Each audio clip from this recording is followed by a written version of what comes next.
Hi guys, this is the reading of our earth sign, Taurus, Virgo, and Capricorn. Okay, tignan na natin kung ano meron sa ating mga earth sign, Taurus, Virgo, and Capricorn. And if you want a personal reading guys, you can just direct message me here in my Facebook account. And then ask my admin team, okay, inquire to them about the pricing of my personal reading. Okay po? At mag-ingat po kayo sa mga nagpapanggap po na ako. Okay? I will never first message you guys. Okay? Hindi po akong unang-unang magme-mensahe sa inyo. Okay?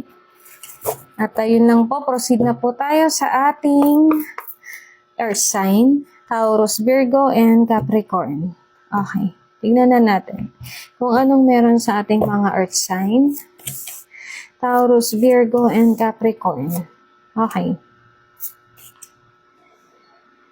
Mm-hmm.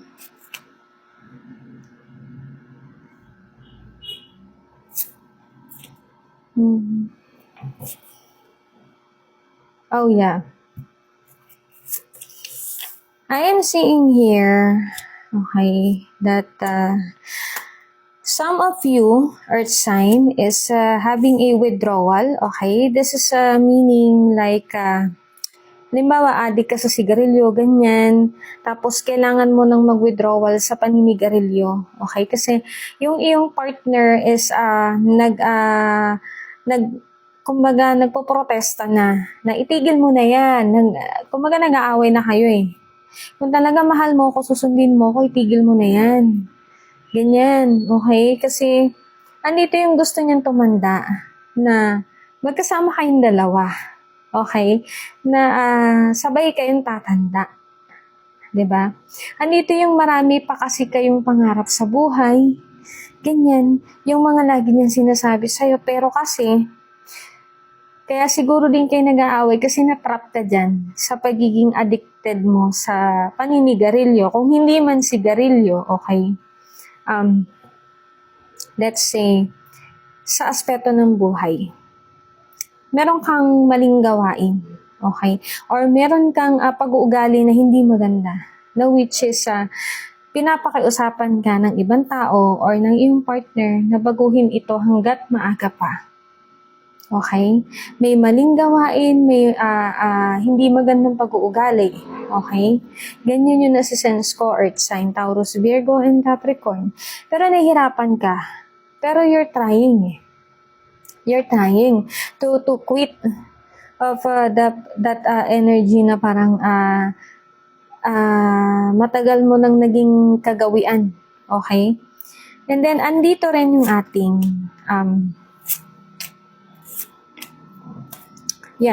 andito rin yung ating aid. And then, your partner maybe is having a baby. Kung hindi mo pa alam. Buntis yung iyong asawa. Okay? Kung hindi naman, kung feminine energy tong kausap ko, magbubuntis ka. Okay? You will be having a baby soon. Okay? Possible din na buntis ka na hindi mo pa lang din alam. Earth sign. Okay? Then I have here the relaxation. Kumbaga, kinakalma mo yung sarili mo kasi parang may kakaiba sa nararamdaman mo, which is eto ngayon. Possible talaga na buntis ka or buntis yung asawa mo. Okay? Just take what resonate, guys. Yeah. May stability naman sa inyong dalawa. Okay? May stability. And then when it comes to, nagkakaintindihan naman kayo eh. Ang hindi lang talaga maintindihan ng partner mo is etong nakagawian mo, okay? So, alam mo, the best way for you to withdraw that, halimbawa kung naninigarilyo ka or kung alcoholic ka, ganyan, you need to meditate, okay? You need to meditate, yan, kasi it will help you. Especially when you are in the progress of the withdrawal. Okay? Then I have here the daydream and the gain. Okay? Which is, the gain here meaning is, ito yung magiging conclusion. Okay? Ito yung magiging conclusion sa isang bagay na pinipilit mong ayusin sa sarili mo, magiging maganda yung outcome. Huwag kang mag-alala. Okay? Kasi kung ang goal mo naman is para mapabuti, huwag kang mag-alala. Magiging maganda yung outcome nito. Hindi lang talaga maganda yung withdrawal mo ngayon. Hindi lang talaga madali ang pag-withdraw, lalo na if it's alcoholic or when it comes to a cigarette or sa iba pa, abuso sa gamot, okay? Pinagbabawal na gamot, something like that. May hirapan ka talaga because nakagawian na, okay? So, it's yourself. Sarili mo yung makakatulong sa'yo eh. Okay? Do you understand me? Okay? And then I have here the mercy. Na which is, sinasabi sa'yo ng asawa mo, maawa ka naman sa magiging anak natin. 'Di ba? Buntis ako, manganganak ako in the future. 'Di ba? Kung hindi naman, kung ikaw naman tong kausap ko na babae, maawa ka naman. Kasi, buntis ka ngayon, tapos di mo mai-withdraw yan. Possible din na ganun, ha? Kasi meron pong mga buntis na naninigarilyo, may nakikita po akong ganun. Okay? At meron din mga buntis na talagang napariwara na. Kahit buntis, gumagamit, ganyan. Alcoholic, inom dito, toma doon, di ba? Ganon. So, the pinpoint here is you have to take care of yourself. Kasi, a healthy body is a gift.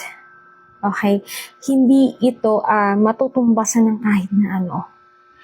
Baliwala ang pera natin po kung hindi po tayo marunong magpahalaga sa ating kalusugan. Lahat po yan malulustay once na tayo po ay magkasakit ng malubha. Okay po ba? At yun lang po guys. Okay? At mag-ingat. Okay? Mag-ingat po tayong lahat palagi. Ha? At hangad ko ang maka-get over ka dyan sa kung ano man yung withdrawal na yan, okay? At as I can seeing here, this may be alcohol, cigarette, pinagbabawal na gamot, okay? Marami kasing addiction, honestly, okay? At ayun lang po, mag-ingat po tayong lahat, okay? God bless po, and good luck.